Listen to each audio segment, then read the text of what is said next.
Assalamu alaikum students. May Allah subhanahu wa ta'ala bless you all.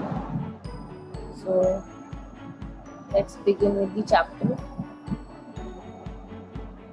That is the chapter number 1.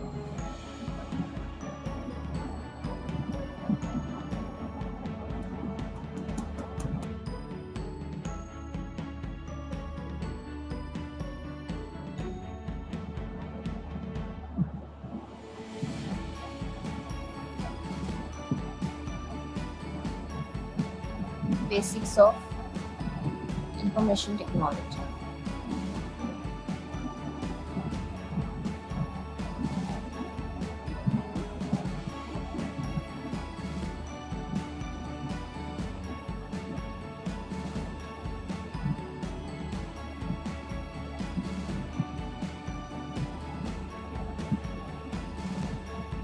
We have started with the protocol, students. And in general terms, we have seen that it is a system of rules which has to be followed to have a good conduct, okay, or the procedures that have to be followed to live in a society. And in technical terms, we have seen that what it is a set of rules that governs the communications between computers on a network. What it is a set of rules that governs the communication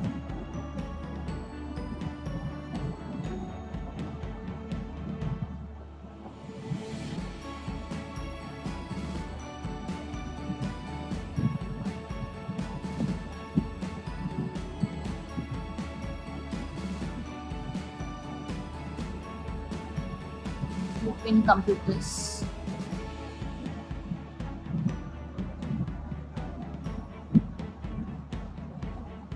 Over a network.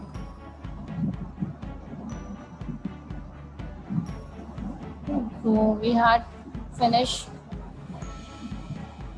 the 4 types of protocols. Number 1 was TCP/IP.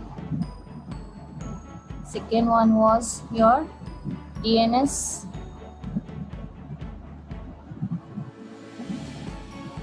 Third was your DHCP. The fourth one was FTP. So these we had already finished in the earlier lecture, students. Now we'll begin with the 5th one. The 5th one is your HTTP. HTTP stands for Hypertext Transfer Protocol. Hypertext Transfer Protocol. Okay. Now, here it is very important protocol, students. It is the foundation for data communication for the World Wide Web, that is the internet. What it is the foundation for data communication for internet, that is the World Wide Web. www you used to write, you might have seen whenever you are accessing your internet to access any website. So in the beginning only you get what? www. Yes, HTTP, www, then the address of the website. So it is what? It is the foundation for data communication for the internet since 1990. Okay, it is since 1990. It provides a standardized way for computers to communicate each other. Yes, protocols means what, students? Rules. So again, there are so many different things also coming in this. So it has to follow the standards also. So it provides a standardized way for computers to communicate. So here we can say that an internet-based protocol for sending and receiving web pages. What it is? It is an internet-based protocol. An internet-based protocol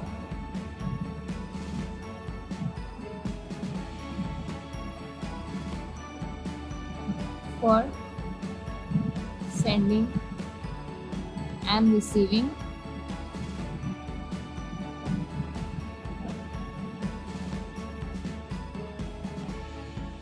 web pages. I'll show you.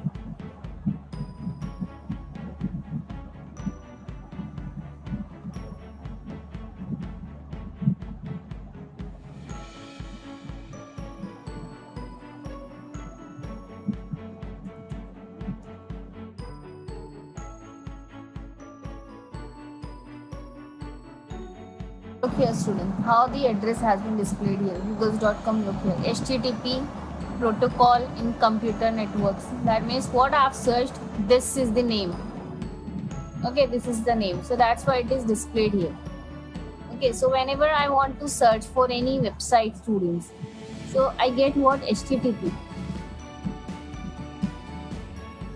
HTTP request with URL, HTTP reply containing web page.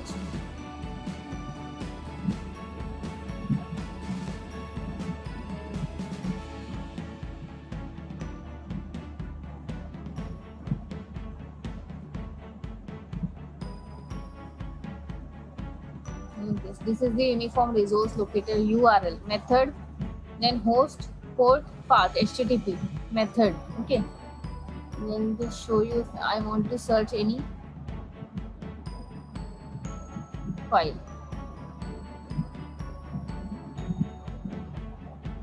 I'm just searching google.com or yahoo.com.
Client, web server side script and database. So here whenever you are typing any address, what happens, that URL, it's what it is displayed with the help of the HTTP, hypertext transfer protocol. And when this HTTP transfers the URL to the server what gives the particular website as per the URL. So that's why it is called what? It provides a standardized way for communication or for computers to communicate with each other. So this is what your hypertext transfer protocol students application. Look here. This is web server and you get your file with the help of HTTP. www, HTTP and your website name, whatever website you want to access. In this way what? The web pages or websites gets access with the help of your HTTP from the server. Any students? So HTTP is what? In general, in a very easy term, what? It is what? An internet based protocol for sending and receiving web pages.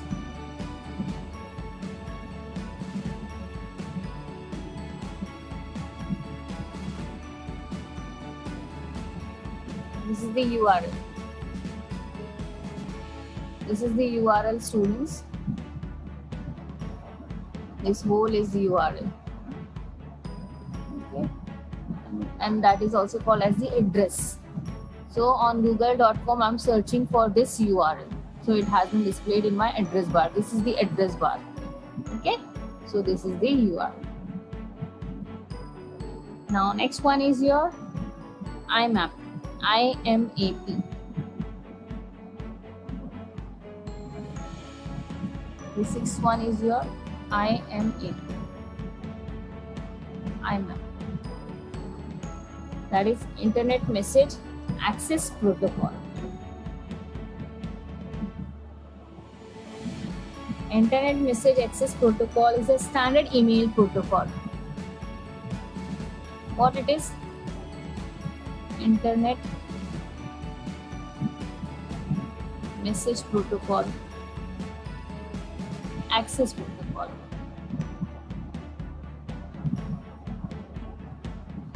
What it is? It is a standard email protocol for email messages, students. And it stores email messages on a mail server, but allows the end user to view and manipulate the messages as though they are stored locally on the end users' computing devices. End users means the clients.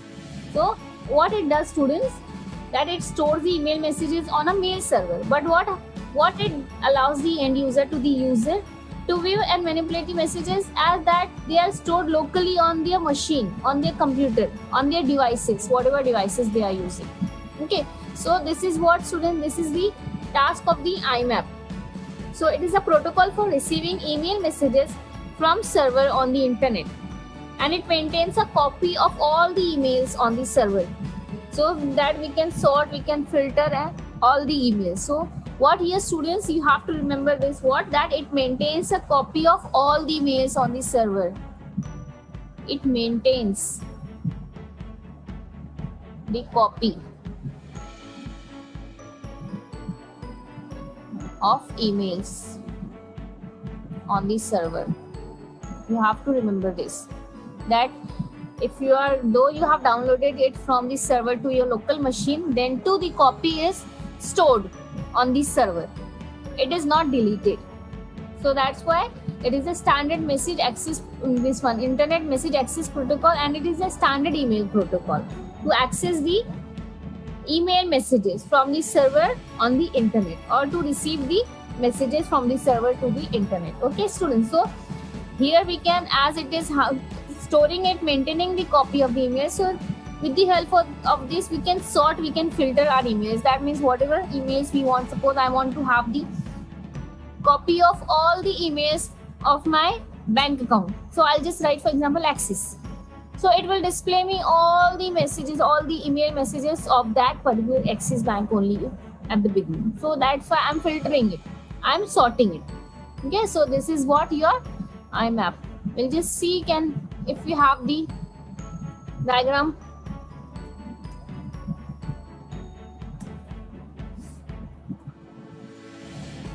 Okay.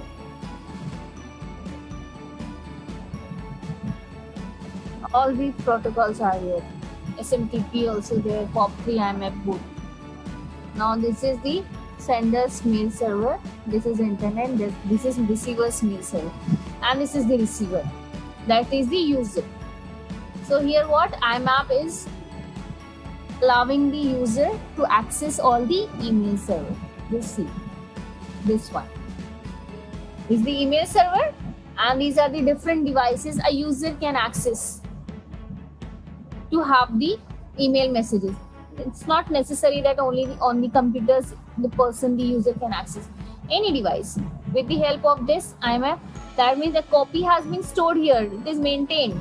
So that's why on any device the user can access, and it can manipulate or the sort and filter the emails messages. Okay, students, so this is the task of the IMAP, that is Internet Mail Access Protocol, message access protocol. Okay, at work, webmail, email client, on your phone, on the road.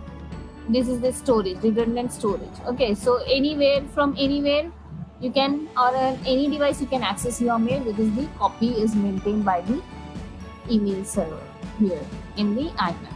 Okay, now next is what here, students, we just have the next protocol, number 7. Now the 7th one is what here? The IRC.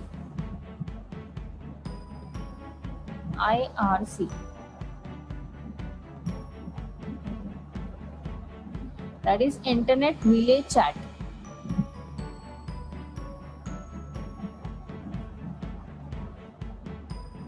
Internet relay chat. Now, as the name specifies, students chat. So here is what, students. This internet relay chat is for real-time text messaging between internet-connected computers, and it is created in 1988. Okay, I'm giving you the history, though it is not mentioned in your textbook, students. So many things has not been mentioned, but for the purpose of understanding, to make you understand, I have to give you some extra knowledge about that particular thing. Okay, so here what, it is for real-time text messaging, and it has been created in 1988 for the interconnected computers. So here what, students, it is mainly used for group discussions in chat rooms called the channels. Earlier, when the first time it has been evolved, students, so it was used for the group discussions, which is called as the channels. Even though it supports the private messages also between two users, and it transfers the data and various server-side and client-side commands. So that is what the purpose of the internet relay chat. So internet relay chat, what, it is a protocol used for internet chat and other communications. It facilitates communication in the form of text. Okay, we just remember this, that it facilitates communication in the form of text. Because basically what we are doing, student, whenever we are doing chatting with somebody, we mostly type the text. We are not giving the emails or the long and lengthy messages. Short text messages we used to send. That is the internet relay chat. And basically earlier, when it has been evolved when created in 1988, so it was for real-time text messaging between interconnected computers, and it was for group discussions in the chat rooms called the channels. But it also supports the private messages also between two users, and it transfers the data and various server-side and client-side commands. Just see now next one, IRC, if it's there. Look, students, why I'm showing you the diagrams, at least if we can have the diagrams, so it makes much easy for you to understand with the help of diagram.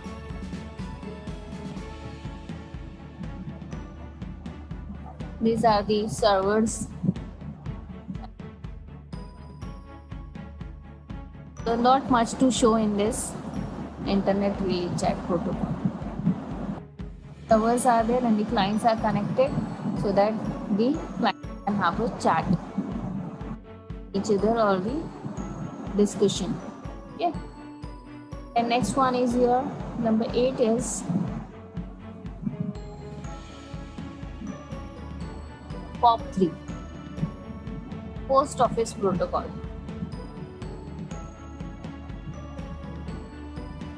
Post Office Protocol version 3. The 3 is given, so that is for version 3. Now, Post Office Protocol is what, students? POP3 is a service and it's a network service. Okay, so service by which the client-based email programs are connected to access users' email on a central server. Your POP service appears commonly on an internet service provider's network to provide email delivery to customers or the users. Okay, so POP3 copies the mail from the remote server into the local mail client. Look here, students. What it does, it copies the mail from the remote server, from the server we can say, into the local mail client. That means the machine which we are accessing, the local machine. And once the mail is downloaded from the server, the mail is deleted. Getting, students, here what happens, the mail gets deleted. Whereas in IMAP, what happens, it maintains the copy of email on the server.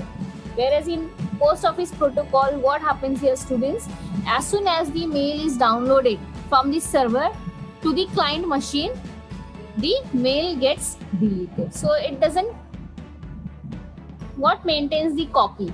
So here what, it is a service A network server by which client-based emails programs are connected to access users' email on a central server, students. Getting, students? So here what? POP servers appears commonly on an internet service provider's network to provide email delivery to users. So POP3 copies the mail from the remote server into the local machine, and as soon as the email is downloaded from the server to the local machine, it gets deleted. So a protocol for sending email messages to the server on the internet. In very short, what it is? It is a protocol for sending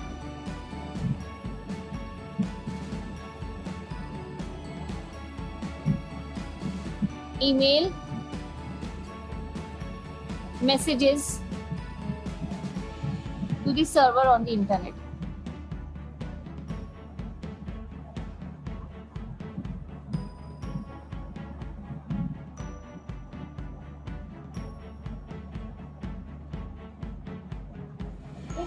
So the last one is we are having the SMTP, that is the Simple Mail Transfer Protocol. Sorry, this is the Simple Mail Transfer Protocol, SMTP, 9th one. I have written here this one. This is SMTP, Simple Mail Transfer Protocol, and this is Post Office Protocol. Okay, so Post Office Protocol is used for receiving email from remote mail servers. It does not maintain copy on the server. You have to remember that it does not contain or maintain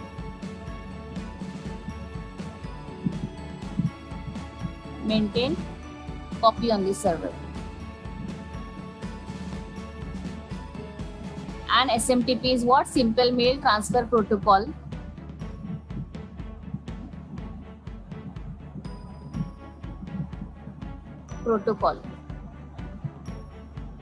Okay, and what? This is a protocol for sending email messages to the server on the internet. So you have to remember this. Okay, so hope you've understood this protocol, students. So just study all the protocols from our earlier lecture and this lecture also. So until then, stay blessed, stay safe. Assalamu alaikum wa rahmatullahi wa barakatuh.